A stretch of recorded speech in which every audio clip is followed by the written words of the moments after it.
Amém. Boa noite a todos os que estão aqui, todos os que estão nos assistindo. Hoje vamos então prosseguir com a nossa EBD, conversando sobre os dias 3 e 4 da criação, né?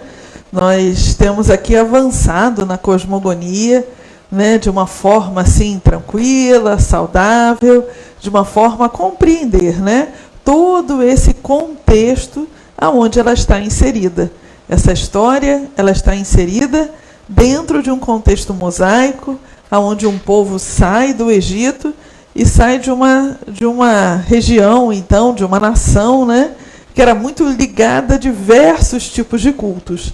E a gente pode perceber um pouco como esse texto ele reflete também alguns ensinamentos, né, quanto a isso. Muito bem. Então, nós iremos, né, avançar agora na nossa cosmogonia para os dias 3 e 4. Né? Vamos, então, partindo daquele nosso princípio. Né? Vamos olhar o texto em português, vamos olhar o texto em hebraico e vamos tentar localizar esses textos, né, esses versículos, dentro do contexto mosaico, dentro desse momento, né, de Israel aprendendo a viver fora, né, do Egito. Vamos lá. Então, diz o nosso texto, começando pelo verso 3, dia 3, verso 9. E disse Deus, né, Vaiomer Elohim. E aqui uma coisa que eu quero agora pontuar para vocês, né, a gente viu essa expressão já algumas vezes, né, pelo menos 2 vezes, e essa é uma Vaiomer Elohim, e disse Deus, é uma expressão que vai estar pontuando, abrindo os dias, né?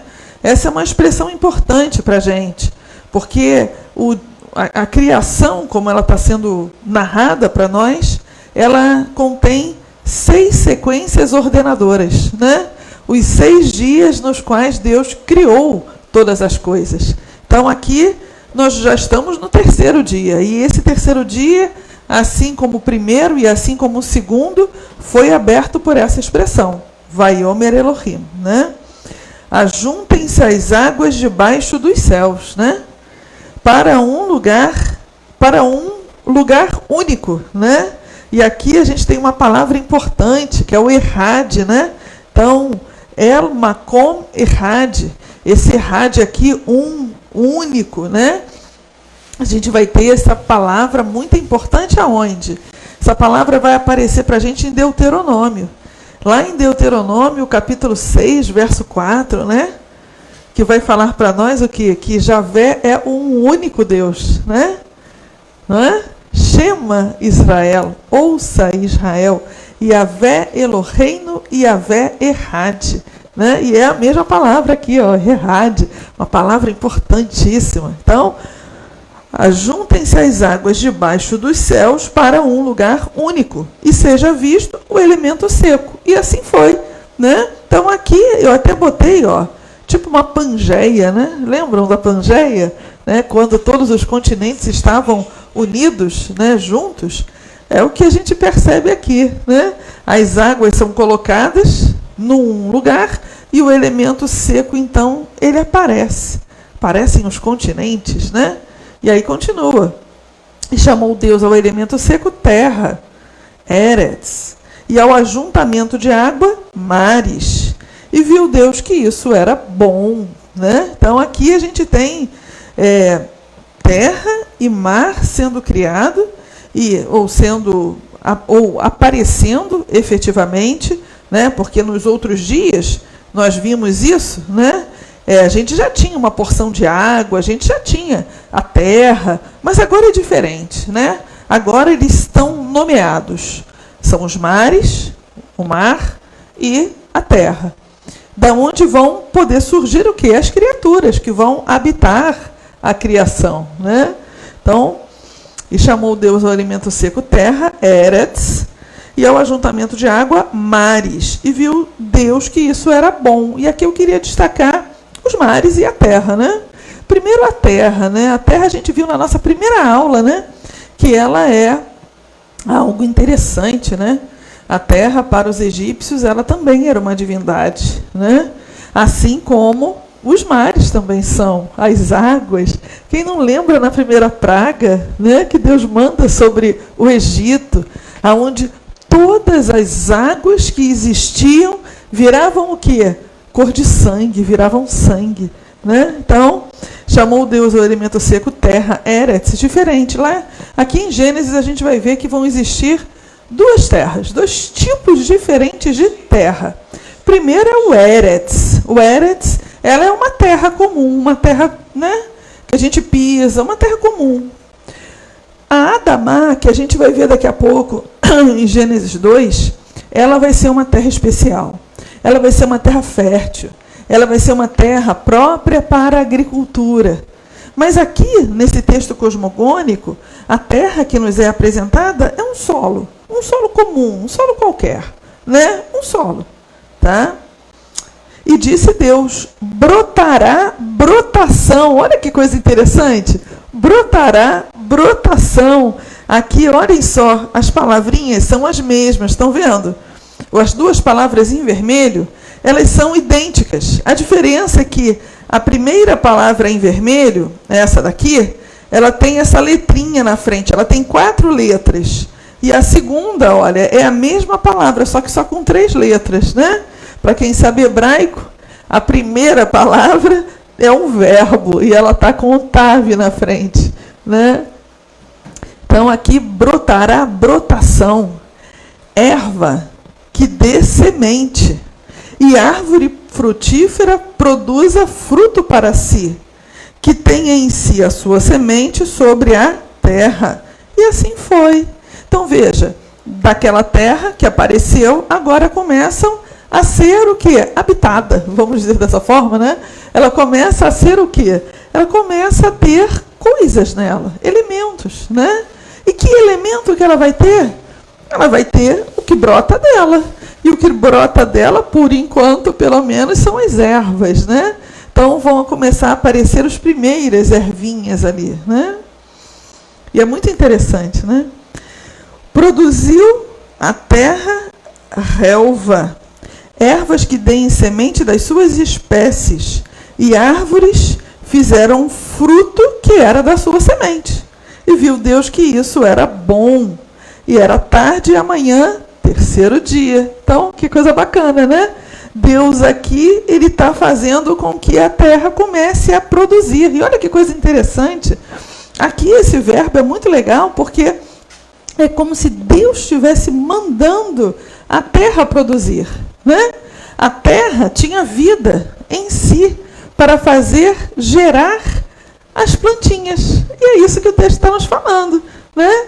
Que dessa terra que Deus produziu, ela agora está apta a começar a germinar. E dela germina a erva e germina também árvores frutíferas. Olha que bonito, né? Então, no terceiro dia, Deus mandou que as águas se juntassem num só lugar para aparecer a terra seca, né? A terra. E depois manda que a terra produza brotação e árvores que irão fornecer frutos. E o que a gente aprende daqui, né? O que a gente aprende? Primeiro, levando em consideração que o contexto egípcio, né? O contexto egípcio, Deus criou e deu ordens a um Deus importante, né? Geb, Deus terra, geralmente era retratado com a pele verde para representar a terra fértil. Ele é responsável pelo sucesso das colheitas. Então, aqui a gente tem o Geb, ó, com um patinho em cima da cabeça dele. Não me perguntem por que tem um patinho em cima. E aqui, esse foi aqui está bem desenhado, né? Mas eu mostrei para vocês um papiro na primeira aula, onde tinha exatamente essa situação aqui. O azul é o Deus, né, dos céus, que Deus criou, obviamente, né? O texto nos ensina que Deus no início criou os céus e a terra, é exatamente isso, né? Deus criou o azul, ó, os céus e a terra. Se eles eram tidos como deuses no Egito, na cosmogonia israelita nós aprendemos e cremos, né, que esses deuses, céu e terra, foram criados pelo Deus de Israel. Então não são bem deuses assim não, né? Eles não são nem um pouco deuses, né? São apenas criação do Senhor. Mas, enfim, até hoje nós temos, né, grandes cultos astrais, temos muitas pessoas rendendo aí, né, adoração aos céus, né? E também à terra. Lembram? Né? A Gaia, a grande mãe terra, né? E fica a galera aí abraçando a árvore e tudo, né? Mas enfim, isso é uma outra história. Vamos avançar. 4º dia. E disse Deus, Vaiomer Elohim, olha a frase paradigmática, batendo, né? Sequenciando, mais um dia, o 4º de 6 dias da criação. E disse Deus, haja luminares no firmamento do céu, para separar entre o dia e a noite, que sejam para sinais e para estações, e para dias e anos. Olha que coisa bacana, né? Então aqui nós temos a primeira das funções dos luminares, ser um sinal, ser um ot, né? É um sinal. Os luminares, né, que Deus vai criar, o maior ou o menor daqui a pouco, eles não são para ser adorados, de jeito nenhum. Sol, lua, estrelas, né? Eles são ali elementos da natureza, criados por Deus, né? Com funções específicas. E a primeira, ser um sinal. As religiões egípcias, da onde Moisés sai, e mesopotâmicas, lá do Abraão, né? Eram astrais e tinham culto aos astros. Aqui diferencia-se a religião de Israel, onde Deus é o criador dos astros. Então, olha só, né? Que ensino que esse texto está nos passando. É Deus quem está criando. Nós não temos aqui deuses astrais, né? Deus não está consultando os astros. Deus aqui está fazendo os luminares, fazendo os astros. Verso 15. E eram de luminares, né? Os firmamentos, e eram para luminares no firmamento dos céus, para alumiar a terra. E assim foi. Então, além de ser um sinal, eles também serviam para fazer o quê? Iluminar a terra. A gente aqui que está na cidade grande não percebe isso, né? Só o sol mesmo, né? Aquela potência que ilumina. Mas em alguns lugares no interior, quando você vai para o interior, a luz da lua, dependendo da fase da lua, ilumina mesmo, né? E a fase da lua, ou a lua como um todo, ela sempre teve essa mística, né? Sempre, cuidado, olha, não corta o cabelo na lua minguante não, que senão o cabelo vai ficar todo escorrido, não é isso? Corta na lua cheia. Você quer que tenha um cabelo mais cheiozinho? Corta na lua cheia. Aí, olha a lua, tá boa para pescar, né? Não é o que a gente ouve até hoje, né? Então, a lua, ela tem todo esse simbolismo, ela tem toda essa ligação, né, de influência dos mares, de influência dos seres humanos, né? Dizem que tem luas até que você fica mais triste, mais alegre, né? Mais fértil, menos fértil, mas perceba, todo esse imaginário que circulou e que circula até hoje, aqui Deus está sendo muito específico. Para que servem os luminares no firmamento do céu? Separar dia da noite, né, como ele falou aqui, para sinais e para estações, para dias e para anos, e para iluminar a terra. É para isso que serve, né? E para a gente olhar para cima e falar, puxa, que lua bonita, nossa, que céu estrelado, né? Quem não gosta de olhar para o céu estrelado, né? E ver como é bonito. E fez Deus 2 grandes luzeiros. Aqui ele amplia um pouco mais o que Deus está criando. E aí ele fala, e Deus fez 2 grandes luzeiros. O luzeiro menor para regular a noite, e o luzeiro maior para regular a noite, e o luzeiro menor para regular o dia. E fez as estrelas. Olha essa coisa bonita, né? Então ele faz o sol, e ele faz a lua, e ele faz as estrelas. Exatamente o que a nossa imagenzinha mostra. Fez um maior, o sol, e fez um menorzinho, a lua, né? E fez as estrelas. Aqui mostra, né, o poder de Deus, né? Ele é o Criador. Ele não cria só o que está na terra, só os mares, só a terra, os continentes. Não, ele cria além da terra. Ele cria também os astros, né? E Deus os pôs no firmamento do céu para iluminar sobre a terra, né? para governar o dia e a noite, para separar entre luz e trevas. E viu Deus que isso era bom. E foi a tarde e a manhã, quarto dia. Olha que coisa interessante, coisa bonita, né? Então ele olha e ele vê, olha, criei, está aí. Coisa bonita, gostei de ter criado isso, né? Vai fazer luz para a terra, à noite vai iluminar a lua e as estrelas, para embelezar o céu. Então, no quarto dia são criados o sol e a lua, para governarem o dia e a noite, e também as estrelas. Olhando para o contexto egípcio, da onde saiu Moisés e aquela galera toda, Deus principal do Egito, olha, foi fundido com outros deuses, como Amon e como Horus. Acreditava-se que era o soberano de todas as partes do mundo criado. E a gente sabe que Ra é o deus Sol, né? É um deus importantíssimo para o Egito. O Egito era um grande deserto, à exceção ali do Nilo, né? Das margens do Nilo. O Egito é desértico. Então, o Sol era escaldante. O Sol era muito importante também para as colheitas, né? Era importante para a vida do Egito, né? Até hoje é, né? Então, percebam, é o valor, né? O que Deus está falando. Olha, o Ra, o Deus principal de vocês, fui eu que criei. Então, se um Deus que é criado, não é um Deus, né? Lua, Consu, Deus Lua e protetor dos doentes, afastava os espíritos malignos. Também simbolizava a fertilidade da terra e as recém-nascidas. E esse Deus tem duas representações, né? Um masculino e um feminino, né? O feminino tem até um outro nome, Ayá, um outro nome até.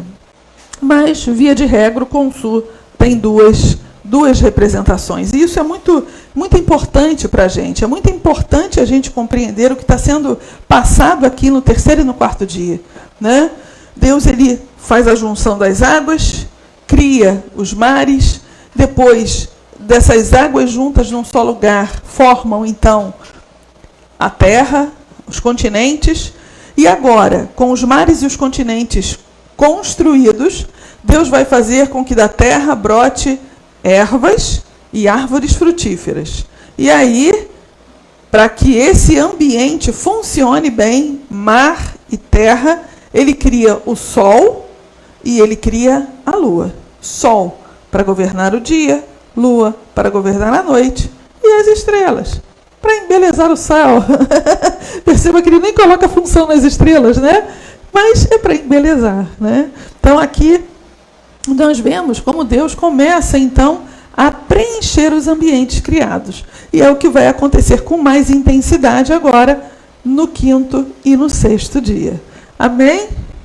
Perguntas? Querem fazer alguma pergunta? Você que está assistindo pela internet, se quiser perguntar alguma coisa.